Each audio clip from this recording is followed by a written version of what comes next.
right, I'm back, but there are no questions and no one here. So I'm going to wait and see if people can get in. And you can hear me, most importantly. Waiting. Okay, one person. That's something, but that might just be me.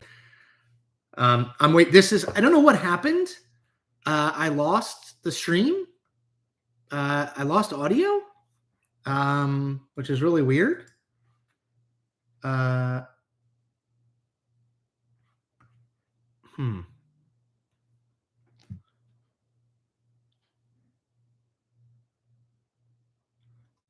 right.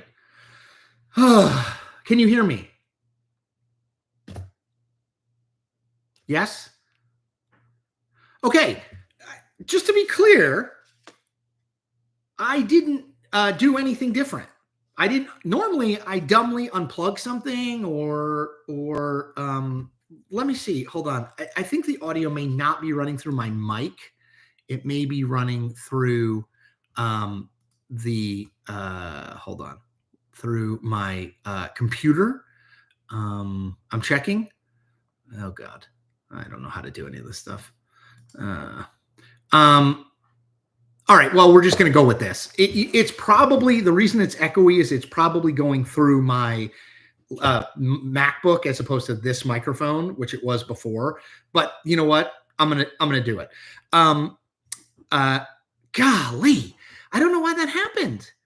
We had like 550 people on. That's so frustrating. I'm so sorry about that. Like, I swear I didn't, like, normally I like bump my microphone or do something weird or hit mute, but I in fact did not do that this time. All right, let me see.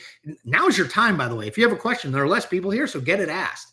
Topher793 said, I tried lip reading, but you were too animated. Steve Longmore said, it just died mid-rant. Yes, I know. I was mid-rant. Jason Brown, re-asking my question. What are the odds Ted Cruz is still a U.S. Senator after this coming election? 70-30? I mean, I think he's going to probably win narrowly by like 2 or 3 points. I don't think it's a guarantee, but I think he's probably going to win. I think it'll be close, but I think he'll win. But again, 30% chance is not nothing. Let's see. Aaron M., can you share any personal experiences covering an election night? What was it like? Interesting stories, etc. Sure. I mean, I've had a lot of them, but I'll give you 2016. I was doing a live show for the Washington Post where I would like break into their coverage and like give them like the map. I was like doing the Kornacki, but for the Washington Post. And it started to become clear. Like, if you remember early, 8, 9 o'clock, most people thought Hillary was still going to win. Like, the states were going the way that people who thought Hillary was going to win thought they would. And then like by 11, it started to become clear that something else was happening. And I still distinctly remember that. I remember being like, holy cow. And I didn't say cow, but you know, I'm trying to keep it PG. Like, Trump might win this. I remember that moment. And I remember that it was like 32 degrees in the studio where I was doing it. It was freezing. And I think I got sick the next day. Personal question for you, Chris. What's the most surprising, shocking, exciting election moment of your life and or career? This is from Brendan Fleming. And Brendan, thank you for the donation. Probably 1998.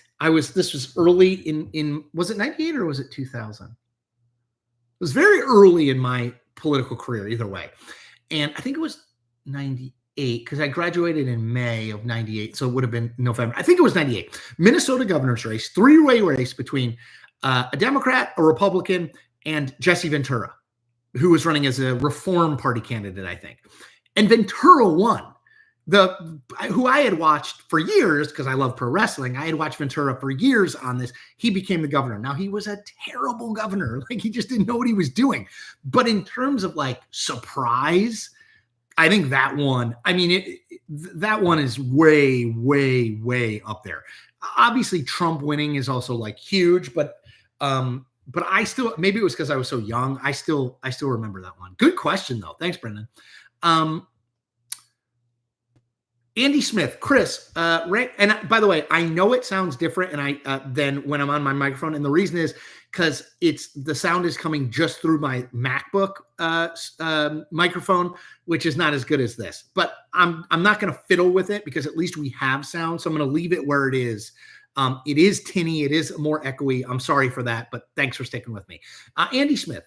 Chris, rank these issues on how much they are a losing subject for Republicans: abortion, gay marriage, LGBTQ community, and affordable healthcare.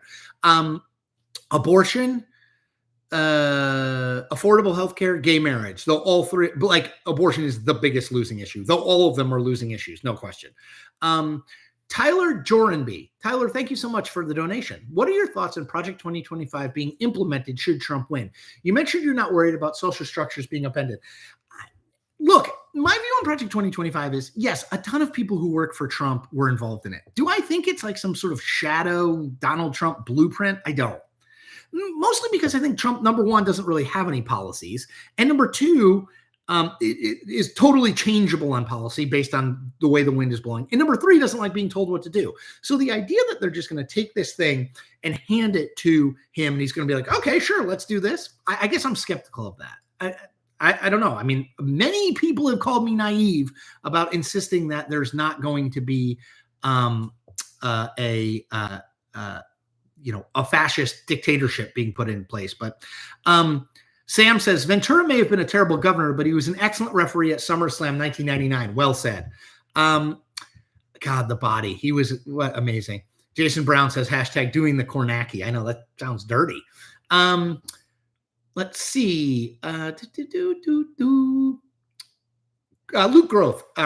Chris, when does Texas become competitive on a presidential level? Let's see. I think Trump is going to win Texas by like 5 or 6. So in 2016, Trump won Texas by like 8.5 or 9. In 2020, he won by like 6. I can see him winning by 5 or 4, which means that, like, if you're a Democrat, that trend line's moving in the right direction. So 2032, if current growth patterns continue. The one thing to worry about if you're a Democrat in Texas is the Hispanic vote appears to be getting more competitive between the two parties. They're not just sort of a default Democratic constituency. Obviously, that's a huge deal as it relates to Texas. If it continues, Texas may well stay Republican for longer. Let's see. Jamie Schweitzer. Hi, from Western North Carolina. I'm not in the worst areas of devastation, but still no internet using Hardy's internet. Yeah, so I talked about that earlier, Jamie. I hope you were on. I don't know. Somebody asked the extent to which this Hurricane Helene's impact and aftermath is going to affect the vote. I don't know if they're going to be up and running in a lot of these places by election day or close to election day, and yeah, that could matter. I mean, North Carolina is going to be close. It always is, or at least it has been the last 3 or 4 elections. So a little bit could go a long way. Tyler Harrington, is there an early state or county that will give us a good sign of who will win the election? Obviously, the battlegrounds would take forever to finish counting, so wondering what the best early clue would be. That's a good question. I mean, I was going to say Pennsylvania, but of course, you're right. It's going to take a while. Maybe New Hampshire. Like if Trump, let me look. If Trump is really close or wins New Hampshire, which, I would assume will be called relatively early. It's a small state. They hold on. I'm looking up VW. Sorry, I'm in Nevada right now. New Hampshire, 2020 presidential vote, Biden 53, Trump 45. So that's 8. I would assume it would be around that for Harris, somewhere between 6 and 8. If it's 2, even if Harris wins, maybe there's something going on. If it's 10 for Harris, maybe there's something going on the other way. I don't know. I'm just sort of thinking out loud. Jerry Calderon. Is it true pollsters call only people with landlines? If so, wouldn't these poll numbers be totally skewed? No, it is not true. They only call people with landlines. In fact, they call tons of cell numbers now. I think the bigger issue is most people don't want to sit on the phone and take a poll. I read in 2022 that the New York Times, when they do a poll, their call center, somebody working in that call center has to make 2 hours worth of phone calls to get one usable interview. It's not great. Let's see. Nils Lindenblad, do you think Nicole Walsh will ever be a Republican again? Probably not. Let's see.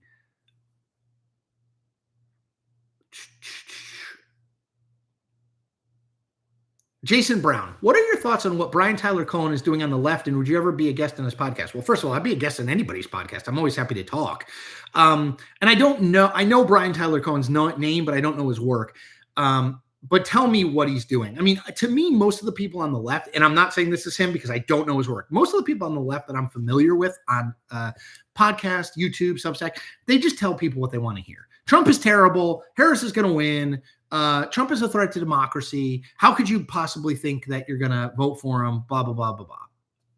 I don't know. I mean, I guess people want to hear that. That's fine. So I don't know about him. So tell me about him. Chris Vetter says, I can hear you, Chris. Thank you. And I know it's tinny, but we're doing it.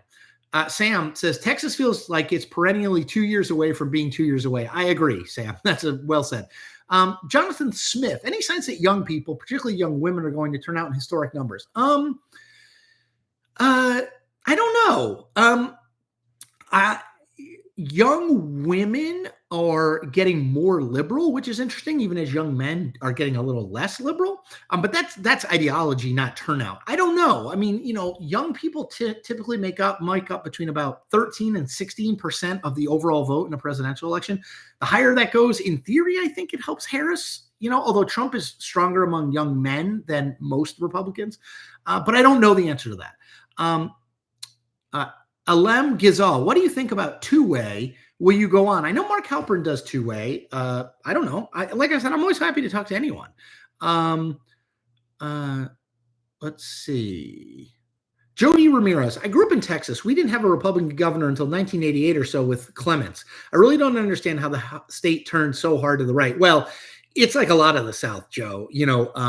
They didn't elect a Republican for decades, and then literally decades. And then in 1994, it was like, well, your views on things are much more in line with the current Republican Party than the current Democratic Party, and it just flipped. I mean, that's why Republicans won the House in 1994, and the South has gone solidly Republican since then. Those people were values-wise more like Republicans, but they had historically always voted for Democrats. So it was a sort of a hard thing. Let's see. Jason Brown, I've been voting since 2004, and it feels like every election has been the most important of my lifetime. When do you think one finally won't be? Man, I get you. Look, I think some of this, at least some of this, is the fact that it is in the media's interest to say this is the most important election of your lifetime because it makes you more likely to watch. Whether you think it is or not, it still makes you more likely to watch. I think this is the most unique election in a long time in that we've had 2 assassination attempts. We've had the incumbent president say he's stepping down in the summer before the election. We have the first Black and South Asian woman as a major party nominee. We have the first former president trying to run to reclaim his job since Grover Cleveland. Like, there's a lot of uniqueness. Now, uniqueness does not equal importance necessarily, but I think it's at least worth noting that. Who is the edge? Excuse me. Who is the edge? Also Brooks or Hogan? That's YouTube calling. Let me just grab that. Just kidding. It's my landline, which when it rings, it means it's spam. I think that Angela Also Brooks in the Maryland Senate race is going to win. I think Larry Hogan's a really good candidate, but in a presidential election, it's very hard. Let me give you this stat, which I've said before, but keep in mind. So in 2016 and 2020, there were 69 Senate races on the ballot in those 2 presidential years. 68 of those 69 times, the party that won at the presidential level also won at the Senate level. Because we just vote tribally now. We vote, it's like, you're not going to go R at the top and then D for the Senate, or D at the top and then R for the Senate. The only exception, the one out of those 69, Susan Collins in Maine. So Susan Collins, a Republican, won in Maine in 2020 when Joe Biden was carrying Maine. So let's see. Ernest Leto says, if Harris wins, Florida would be a good clue. Yeah, I mean, if Harris wins Florida, she's going to win. I don't think she will, but yes. Let's see. Sinclair Lundy, love your glasses. Thank you. These are Zenni. They were $5. They're really crooked, and I need to get new blue ones. So I actually have on the to-do list, order new glasses. What's worrisome to me is on my last to-do list, which was like 2 months ago, I also had order new glasses. Yeah. Let's see.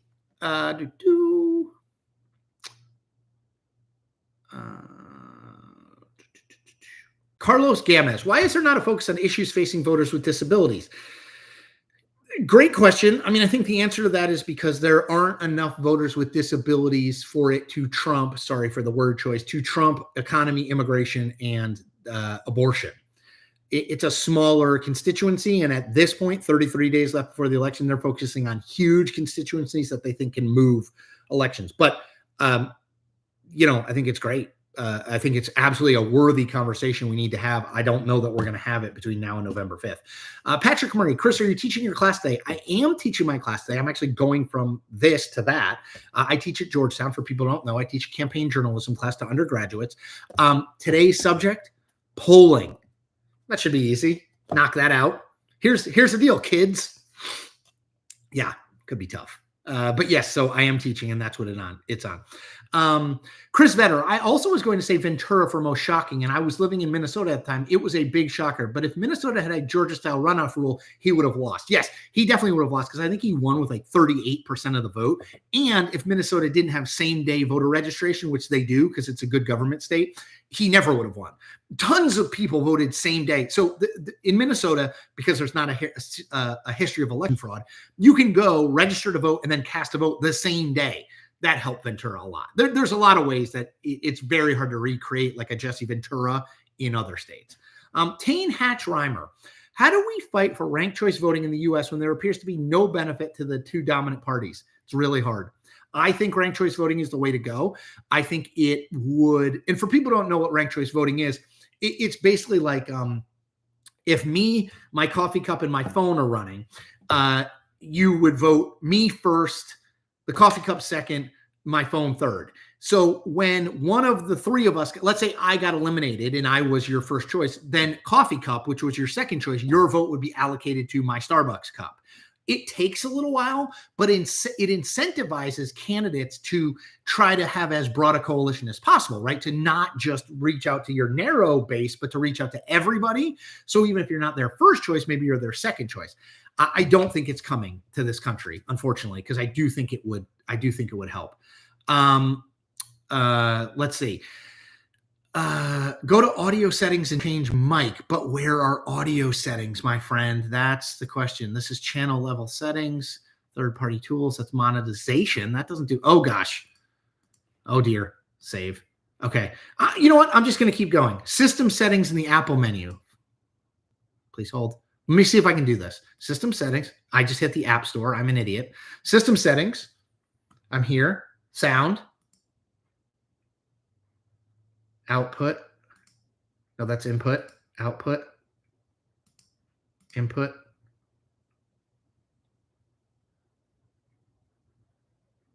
This is arresting. I know. Sorry. Is that better? Is that like clearer? Did I do anything? Let me know. Thank you, by the way, for helping me. Harvey Rabbit, Crystal, we should try to get you a Zenny sponsor. They are great for breaking the Luxottica monopoly. Totally agree. And they're cheap. Good and cheap. Zenny. Let's see. Christopher Fire. Dude, I love pro wrestling too. Now I'm a fan for life. Yeah, it's the best. It is the best. Have you watched the Mr. McMahon documentary on Netflix?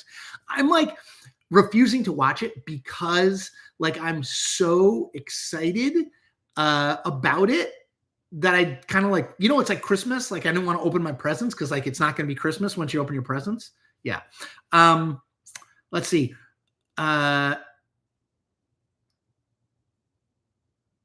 Steven Straker said the audio is not coming from your microphone. Yes, I know. Clads, can you explain the filibuster and how its implementation has changed over the years? Sure. Filibuster is just a way to make the Senate not like the House. Basically, it means that you need more than a simple majority to get bills on the floor. So in order to even get a bill to the point where there's going to be a debate, you used to need 67 Senate votes. They lowered that to 60 Senate votes. Then they said, you know what? We're not going to have the filibuster when it comes to federal judicial appointments, basically the Supreme Court, so that you could get, if you controlled the White House and the Senate, you could get the Supreme Court justices you want. Then they said, well, we're not going to do the filibuster for certain tax-related measures. I think the filibuster is going to go away, particularly if Kamala Harris wins. I think it's going to go away. But that's what it is in a nutshell. This is me in a nutshell. Vimel Menon. Thank you for the donation. Any chance Harris or Trump wins by a landslide? There's always a chance. But no, I don't. I mean, I think it's unlikely that they win by a landslide. I think it's going to be close. Nicholas Buchicha, Coffee Cup 2028. This cup, teacup, really, but thank you. Tyler Harrington, bold to think we were voting for you over the coffee. It's so true. I put myself in ranked choice 1, the coffee 2, and the phone 3. You'd probably vote for the phone if we're being totally honest. Tane Hatch Reimer says, A+ for pronouncing my name. Boom! As a Chris Saliza, I work on pronouncing names, but I'm not always right. Sam Satre. Is that like Jean-Paul Sartre?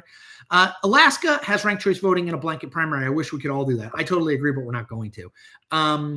Extreme Edison says audio is good here. That's good. Dave Collier, who is my all-time favorite wrestler? Bret Hart. I will tell you that I was literally reading about the Montreal Screwjob last night of Bret Hart in his match with Shawn Michaels when Vince screwed him because Hart was going to WCW. Incredible stuff. Montreal Screwjob. I mean, it's just the best. If you don't know what I'm talking about, just look up Montreal Screwjob. It'll come up. It's like the best moment where the reality behind pro wrestling like actually intruded into the storylines. It's incredible, incredible stuff. Let's see. Paul Olson says the filibuster looks like a slice of Swiss cheese by now. Yes, it totally. They've changed it to the point where it's almost meaningless. But yes. Let's see. Let's see if there's a few others. Dr. Banana, don't hear any difference. You have a teenager, right? They tend to be good with tech. Yes, but my teenager is at school. It's 2:00 in the afternoon here. It can't just, yeah. Jason Brown, the Montreal Screwjob almost single-handedly created the Attitude Era. You are totally, totally right. Well said. Let's see.